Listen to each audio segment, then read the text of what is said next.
Estamos ya en comunicación con la bióloga Alexandra Cravino. Alexandra, ¿cómo andás?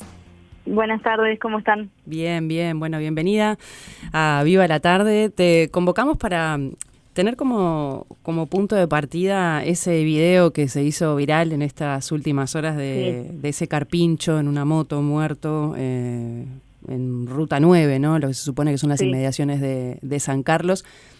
Para hablar de la advertencia que se está haciendo obviamente de la ilegalidad de todo lo que implica esa imagen, sino también de la preservación de la fauna y de la importancia que tiene. Alexandra, vos sos especialista en estos temas, trabajás y estudiás investigando cómo, los mamíferos nativos conviven con las plantaciones forestales en Uruguay. Ahora estás muy abocada a eso, pero Sí. toda tu expertise nos va a ayudar a entender un poquito, la importancia de advertir del cuidado de la fauna protegida. Contanos un poquito, a ver, ¿cuáles son las primeras consideraciones que podemos hacer? Les puedo contar primero un poco la parte más de normativa, que en realidad a veces es información que claramente está presente, Uh-huh. la pueden conseguir online, pero muchas veces se hace oído sordo a lo que es la normativa cuando pensamos en fauna nativa. Fauna nativa que tenemos protegida por ley. Dentro de las especies protegidas está el carpincho, al punto tal de que un video esté grabado y que se ve una matrícula, es viable actuar de oficio, es viable ir tras de esa persona que cometió una falta vinculado a lo que es el acercamiento indebido, si se quiere, a fauna silvestre, en este caso un acto de caza, Uh-huh. puntualmente. Más pensando primero en lo que es normativa. Exacto. Antes de meterme un poco en lo que hacemos nosotros más desde el punto de vista de la conservación y a veces investigación por el simple hecho de conocer un poquito más. Totalmente. Pero Después hablamos sí, de los trabajos de observación y de conocimiento y de difusión también de toda la información que se desprende de ese trabajo tan minucioso que venís haciendo desde hace un montón de tiempo, Alexandra. Pero sí, yendo a lo que es la normativa, hoy nos llamaba la atención viendo las sanciones que se imponen, que también quizás sea un punto para llamar la atención y que sirva para poner un ojo. Estábamos hablando de que depende de los agravantes que se encuentren, pero son multas que van desde los 18.000 pesos hasta los 3 millones, casi 700.000. sí, ojalá fueran delitos y no solo faltas. Ojalá hubiera una opción de obviamente sumando agravantes, ¿no? Exacto. Pero que se le mostrara más relevancia a lo que es la normativa de fauna silvestre y lo que eso implica. Hace no mucho, por no estar metida en cuestiones de pesca, me enteré que pasaba lo mismo también. En esas faltas que quedan como una multa o una penalización, pero no como un delito, entonces se hacen recurrentes. Piensen la cantidad de personas que conocen que no hayan probado carpincho, probado mulita, probado ñandú, mismo en comentarios de conversaciones de grupos. Entonces ahí ya hay una cuestión incluso cultural de cómo nos acercamos a las especies, que muchas veces es casi que caza por gusto, ni siquiera es a veces caza deportiva, es simplemente costumbre, y no sabemos lo que estaba detrás claramente de ese carpincho en la moto, pero circuló por todos lados, y al menos yo no me enteré si algo pasó contra esa persona en este momento, que sí cometió una falta. Lo que establece la ley, que si no me equivoco es del año 35, de 1935, sí. La ley que protege a la fauna autóctona, lo que sanciona es la caza, la tenencia, el transporte y comercialización, ¿verdad? Está prohibido. Exacto. Todos esos ítems. Sí, incluso capaz que aclarar lo que es acto de caza, Perfecto. Porque a veces estamos pensando que es balear, por ejemplo. Sepan que acto de caza es destruir un nido, es poner una trampa y no atrapar nada, es perseguir, es acosar, es todo aquello que puede ir en contra del animal. Nosotros como investigadores sacamos permiso como si fuera de caza científica cuando investigamos o usamos algún sistema de trampas incluso, porque no dejamos de buscar acercarnos a estos animales con, en este caso, trampas de vida, para después contarles más la parte de las cámaras, pero si usamos algún tipo de trampeo, solicitamos permisos, porque si no también estamos en falta. También estamos cometiendo acto de caza, si se quiere, por más que sea con fines científicos. Entonces, dentro de la misma normativa hasta hay permisos de caza control, caza deportiva, y en nuestro caso, caza científica, claro, cuando pensamos en manipulación de animales o acercamiento, trampeos. En este caso, para poner solo a modo de ejemplo, aprovechando entre comillas la difusión de esta imagen que se hizo viral, Sí. para tratar de que la gente sepa y entienda, ¿se le podría aplicar una sanción a la persona que va trasladando ese carpincho muerto? Sí, simplemente por oficio. Es una vez que hay una filmación de una falta cometida en contra de la normativa y hay actores, bueno, de los encargados más de la fiscalización que podrían estar actuando, sobre todo teniendo matrícula de la persona. Que no sabemos qué pasó, ¿no? También es lo que está detrás, pero no deja de estar haciendo el traslado de una especie nativa sin vida. Pues sabes que hay, justamente, Alexandra, hay un mensaje que dice, bueno, tampoco se sabe si lo estaba trasladando, si lo encontró muerto y lo cargó en la moto y se lo estaba llevando. Sí, pero lo estaba trasladando. O sea, forma parte también de esa normativa. Si no, lo harían un montón de personas. Nosotros, para trasladar, incluso usamos guías de tránsito. No sé si se acuerdan un caso hace un tiempo de un Margay que estaba atropellado. Sí, en noviembre pasado. Exacto. Que se hizo la recuperación, que se hizo, bueno, la devolución de lo que era a su ambiente. Todo eso fue también con comunicación con el ministerio, con todo lo que era el tránsito y mismo cuando se levantan ejemplares atropellados para cuestiones de investigación o demás. Hay varios como pasos, si se quiere, más allá de lo que es la casa del animal, pero lo mismo que vos leías, la parte de tránsito no está por fuera. Alexandra, por más que no lo haya cazado. Claro que sí. Y después está la parte de otros riesgos que ustedes, los especialistas en el tema, ponen arriba de la mesa, con lo que es la perspectiva de consumo, en el caso de que de la carne de carpincho sea para consumo. ¿Qué advertencias hay que hacer? En sí, por más que sea para consumo, sigue siendo ilícito. Está en contra de la normativa, o sea que ahí entra todo dentro de lo mismo que tú leías. Simplemente que cuando esto pasaría con cualquier tipo de consumo de carne, pero por cuestiones de bioseguridad, cuestiones sanitarias incluso, tener en cuenta que el contacto que pueden tener estos animales con patógenos nosotros no lo sabemos. Claro. Mismo puede pasar con carne vacuna, carne porcina en general, por algo también tenemos tantas reglamentaciones al respecto.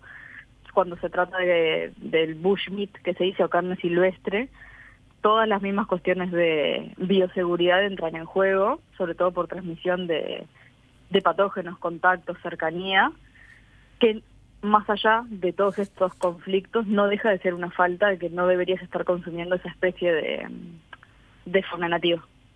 ¿Qué otras especies pueden entrar en esa consideración también, Alexandra?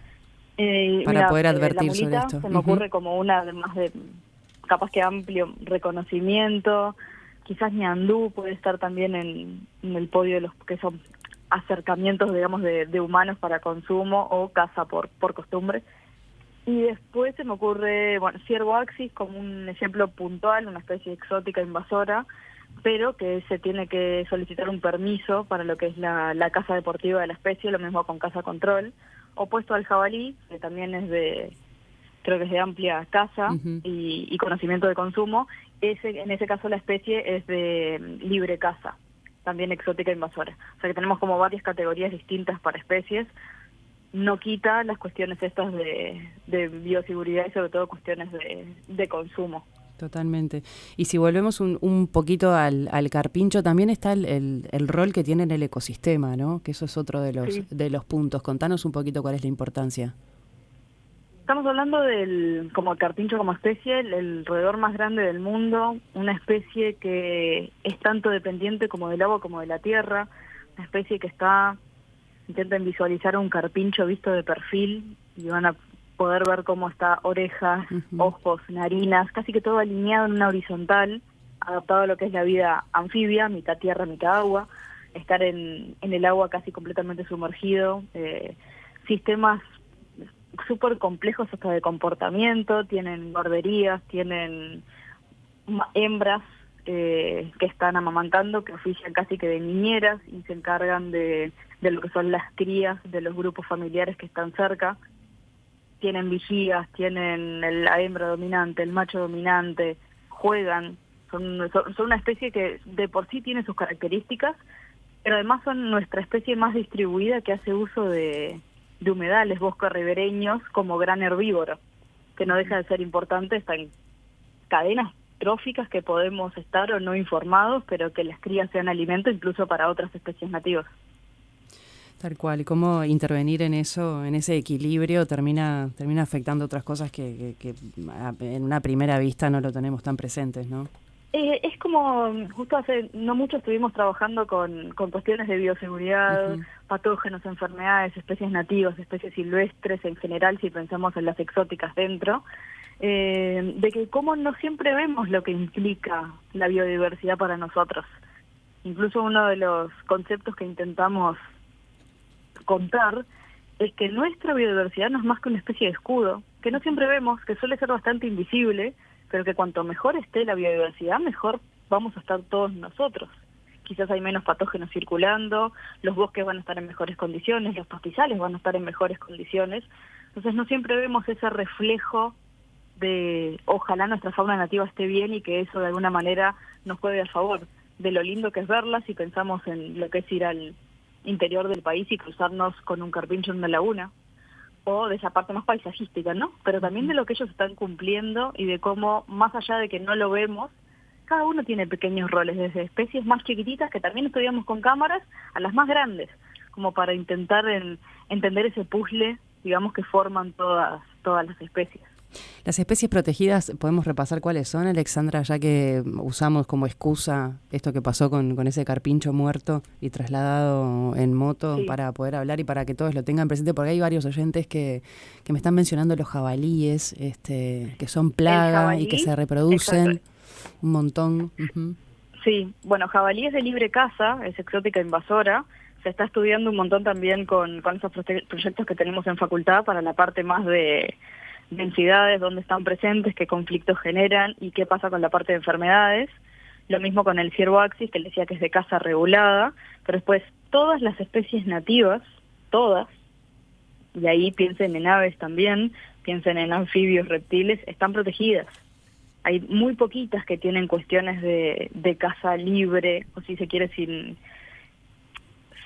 estar estando en falta, pero todas las especies nativas nuestras del país están protegidas por ley, todas, de los que se les vienen en la cabeza al menos.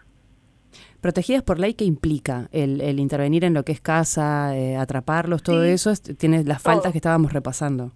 Exacto, todos los que están dentro de esto, lo que es la ley de fauna, todas están ahí dentro, o sea que todo acto de caza, destruir los nidos, robar un nido, romper una madriguera, estar intentando cazar una especie y no haberlo logrado, habiendo trampeado, estos cebos tóxicos, toda la parte de venenos, todo eso estamos en falta para lo que es la normativa vigente. Está bueno poner eso en palabras, Alexandra, porque poco se conoce de los detalles, ¿no? Sí, sobre todo ahora implica. Que pensé en venenos, que tanto también se nombró, entender esas cuestiones de consecuencias más allá de lo pongo en este lugar, porque Tal vos cual. no sabés todas las especies que se están acercando después ahí, y dónde eso termina. Tal cual. Vos, Alexandra, integrás el Grupo de Biodiversidad y Ecología de la Conservación de la Facultad de Ciencias de la UDELAR, desarrollando un montón de investigaciones, pero sobre todo estás trabajando muchísimo sobre el comportamiento de los mamíferos en las plantaciones forestales uruguayas. Contanos un poco de eso, porque estaba repasando una nota sobre el trabajo que haces en ese sentido y me gusta cómo empieza, con mucha paciencia y cámaras trampa, y es tal cual. Exacto. Lleva tiempo y lleva observación. Sí, lleva sentarse y paciencia en el hecho de que vos tenés que colocar un equipo. Yo en varias charlas he puesto a las cámaras como mis ojos en el campo. Yo no estoy ahí las 24 horas, están estos dispositivos, entonces tengo que dejarlos funcionar, después revisar lo que tienen, para después enterarme de lo que pasó tiempo atrás, desde que lo coloqué. En forestación venimos trabajando desde 2012, así que vamos para 13 años completos, al menos de monitoreo. Formó parte de lo que fue mi doctorado. Trabajé viendo los impactos de la actividad forestal en general, haciendo foco primero en los mamíferos de mediano y gran porte, donde ahí está el carpincho dentro, estos exóticos también que les mencioné, y verlo a distintas escalas. Ver qué pasa en una pradera que se va a convertir en forestación.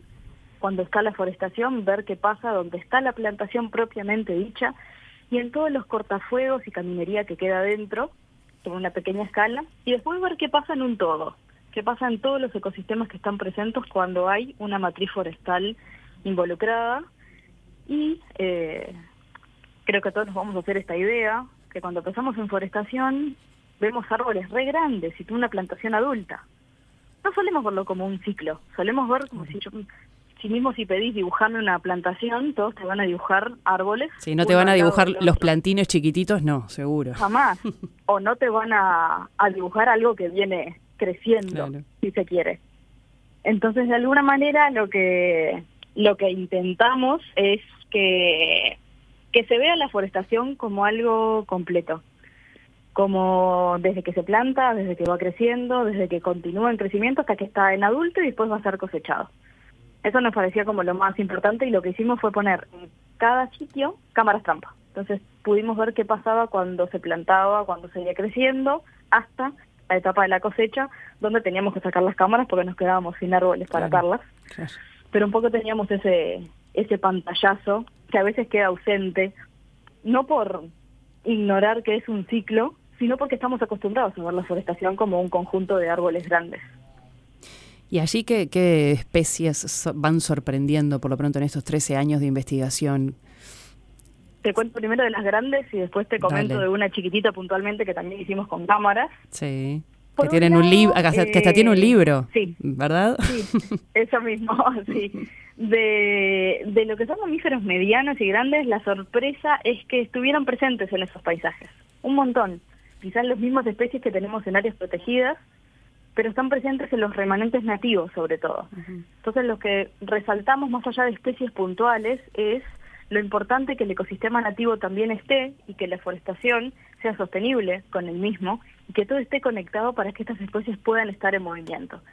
Piense que podemos tener dentro de los más conocidos, al menos de que se ven más ahora en redes, el margay, gato montés, las dos especies de zorros, varios armadillos, después van carpinchos, nutrias, todos estos más conocidos, y algunos también quizás son más restringidos en el espacio, pero que están presentes en Uruguay, como el tamandúa, el osito hormiguero, también han salido algunas noticias últimamente.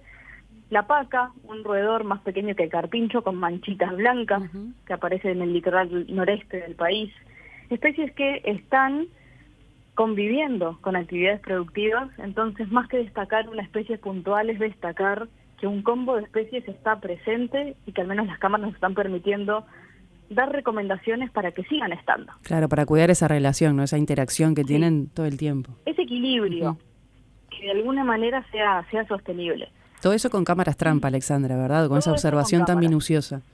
Sí, uh-huh, que lo que hacen estos equipos es que ellos ven todo lo que las active. Las cámaras que nosotros usamos, son las más conocidas, tienen como un sensor, por decirlo, piroeléctrico, uh-huh, y no me voy a meter mucho más científica que eso, pero contarles que funcionan con dos sensores que tienen que activarse a la vez. Uno es el de movimiento y el otro es el de cambio de temperatura, que no sería calor propiamente dicho, sino un contraste. Cuando esas dos condiciones se dan, la cámara saca una foto.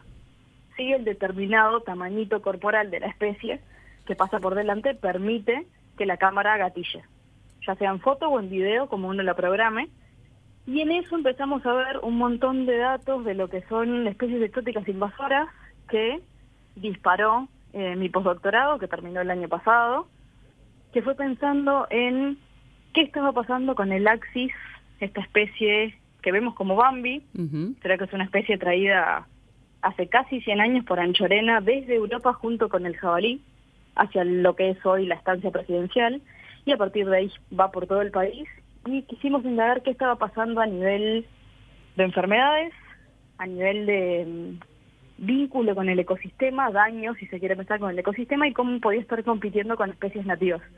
Todo esto porque las cámaras empezaron a ver un montón de cosas que si no nosotros no pudimos haber tenido ese disparador inicial, y fue una opción de unir las cámaras con lo que fue la virología y parasitología, de mezclar disciplinas de más ecología y zoología y qué hacen los animales en los ambientes, dar un pasito más, uh-huh, hacia entender cómo estaba vinculado con la zoonosis, con las enfermedades que quizás no llegan al humano pero están entre animales, cómo eso podía estar circulando, cómo incidía el estado del ecosistema en esto.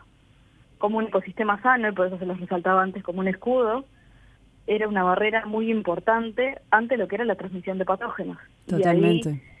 Lo que más se nos puede venir a la mente es el COVID, la influenza aviar, todo esto que se fue mencionando y cómo los contactos empezaron a ser importantes. Como el contacto animal nativo en este caso y humano encierra otras cosas. Sí, animal nativo, animal exótico, animal silvestre, ganado humano, nosotros con los animales, como esa triangulación que se puede dar, que no siempre lo vemos, o lo vemos, pero no a fondo. Alexandra, y eso arrojó cierta preocupación también con lo que observaron con los Axis, ¿no? Sí, eso derivó en un montón de nuevos proyectos, en continuar las investigaciones, en ver también qué estaba pasando con el jabalí y de ver los contactos que había con estas especies. Hicimos mucho énfasis en qué pasaba con el carpincho y cómo patógenos podían estar afectando a especies nativas, aunque no lo estuviéramos viendo por contacto con actividades productivas, pensando quizás en ganadería, y lo que es la parte de exóticos, que son más distribuidos y están en mayor número, porque son gregarios. Tanto el jabalí forma piedras relativamente grandes, los Axis vimos grupos de por encima de 300 animales, entonces ves tumulto de estos animales y cómo esos tumultos pueden estar casi que siendo una cajita de sorpresas de patógenos e impactos, que cuanto más contactos hayan, más chances de que estos se empiecen a dispersar. Claro, y con un descontrol en la reproducción además, ¿no? Sí, y muchas veces incitada por malos planes de control. Muchas veces lo que pasa con especies exóticas e invasoras es que, y con la caza en general, es que se busca el animal trofeo, a la especie, al individuo más grande, al más llamativo, al que de alguna manera lo ves como un premio. Y eso, al menos en algunos lugares que fuimos investigando donde se hizo caza ilegal, así como vimos con el carpincho potencialmente, que generó que las poblaciones se dispararan. Porque si vos sacás al macho que domina, le sacaste la competencia a los más jovencitos, que por ende podían reproducirse en un mayor número. Entonces, sin querer, cuestiones de manejo, claro, pueden no estar alineadas con la mejor estrategia para reducir población, para evitar la transmisión de patógenos, para evitar daños incluso en cultivos. Pero esto es por una cuestión de que aún se está trabajando en los planes nacionales para que efectivamente sea eficaz, si se quiere, el control sobre estas especies y también estudiar a fondo qué pueden estar provocando.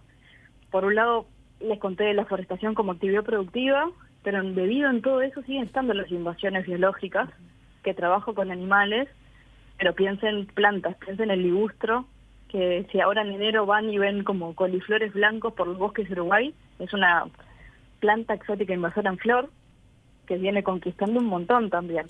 Entonces tenemos como varios puntos de partida. Yo por trabajar con cámaras y mamíferos me focalizo en esto puntual, pero es un mundo, ¿no? Sí, y tiene un montón de aristas. de... Y como todo, Alexandra, sí. Lo que no se conoce no se puede controlar y no se puede ordenar. Exacto. Totalmente. Sí. Alexandra, sobre esto próximamente podemos seguir hablando porque hay un montón para ir indagando en estos descubrimientos también que van haciendo después de tantos años de investigación. Contame para cerrar, quedó pendiente el animalito de menor porte. Un pequeño bichito. Exacto, la rata de hocico ferrugíneo. Contanos por qué es importante. Sí. Ahí aprovecho esto de que no podemos conservar esto que no se conoce o no, es que es una frase quizás súper marketinera ahora, pero piensen lo difícil que es estudiar una especie chiquitita que no sabes cómo buscarla. Y eso fue un giro de tuerca a cómo trabajamos con las cámaras, estas cámaras que les digo que trabajan con sensores de cambio de temperatura y movimiento, adaptándoles como una especie de lupa para que vieran animales más chiquitos y que pudieran trabajar los sensores mejor. Redujimos un poco el flash infrarrojo que saca fotos en blanco y negro en la noche para que no quemara la imagen de un bichito chiquitito que pasaba cerca. Y lo que hicimos fue trabajar con especies amenazadas, chiquititas que estaban en nuestros bosques. Apareció sin querer cuando un amigo revisaba nidos de aves y se encontró con un ratoncito muy particular, un ratoncito de nariz naranja, conocido como Wilfredomys oenax en latín, Wilfredo para los amigos, y rata de hocico ferrugíneo, su nombre en castellano. Es una especie poco conocida, muy particular porque es arborícola, anda en las ramas, puede adaptarse muy bien a lo que es estar en modo aéreo, con la prensil, pulgares prensiles también. Y junto con él aparecen otros pequeños animalitos que se llaman marmosas, que son como comadrejitas enanas, que tienen su marsupio, todo como tiene nuestra comadreja más grande, pero la versión chiquitita, que hacen uso de nuestros bosques, de nuestras ramas, andan ahí sin ser vistos, fácilmente al menos, y ahí estamos trabajando con cámaras y unos nidos artificiales hechos con mimbre y decorados un poco con líquenes y demás, que lo que hacen es ayudarnos a encontrarlos mejor. Claro. Y hace, ¿qué serán? 3 meses nos salieron unos fondos internacionales de los fondos GEF, manejados por Rewild y la UICN, la Unión para la Conservación de la Naturaleza, que nos daba finalmente fondos por ir a buscar a esta especie por todo Uruguay, así que es un agrado contarles que vamos a visitar todas las áreas protegidas y varios bosques del país en busca de estos pequeños habitantes de los bosques que pasan tan desapercibidos. Buenísimo. Entonces me imagino que van a haber otros capítulos del libro que ya está en la vuelta. Contanos un poco esa publicación, dónde se puede conseguir. Yo tuve la suerte de que ustedes me la hicieran llegar y es una maravillosa forma de acercar a los más chiquitos todo lo que hay detrás de estas observaciones y poder también que empiecen a descubrir la importancia de la preservación de estos animales y la preservación del ambiente, ¿no? Y todo lo que podemos hacer con la capacidad de observación. Contanos dónde lo pueden conseguir. Ese libro se llama Un pequeño misterio en el bosque. Refiere a todo esto que les conté en 2 minutos, resumido en 15 dibujos que muestran 10 años de trabajo, donde le mostramos cómo buscamos, cómo funcionan las cámaras, cómo hicimos los nidos, cómo encontramos a las especies en el bosque. Y bueno, este es lo que les conté en los nuevos fondos en el capítulo siguiente. El proyecto tiene un Instagram que es misteriosoratón.uy. Ahí nos llega a nosotros y somos nosotros los que tenemos los libros, así que les pueden conseguir directo. Y también en varias librerías del país pueden conseguirlos distribuidos por ahí. Lo más fácil, el Instagram, que nos va a llegar a los autores y somos nosotros mismos los que se los entregamos un poco para también acercarlos a nosotros y a lo que hacemos, que fue el origen del libro. Sí. Fue en lugar de hacer una publicación científica en inglés que capaz que nadie leía, en hacer un cuento con dibujos y que sirva para acercarse a padres, niños, docentes, que quisiera aproximarse de una manera distinta a cómo trabajamos en biología y a esos misterios chiquitos o grandes que están en Uruguay. Excelente, es una divina iniciativa. Alexandra, te agradezco muchísimo estos minutos y queda pendiente otro contacto para seguir hablando de estas cosas que son súper interesantes y los oyentes además están mandando un montón de preguntas que las voy a dejar anotadas para otra vez invitarte y poder hablar largo y tendido sobre todos estos temas. Muchas gracias. Por favor, a ustedes. Yo encantada y sepan que hay un montón de aristas más para contarles. Totalmente, la vamos a seguir, Alexandra, seguro. Hablábamos con Alexandra Cravino, bióloga, en su paso por todas estas investigaciones y todo lo que han estado descubriendo.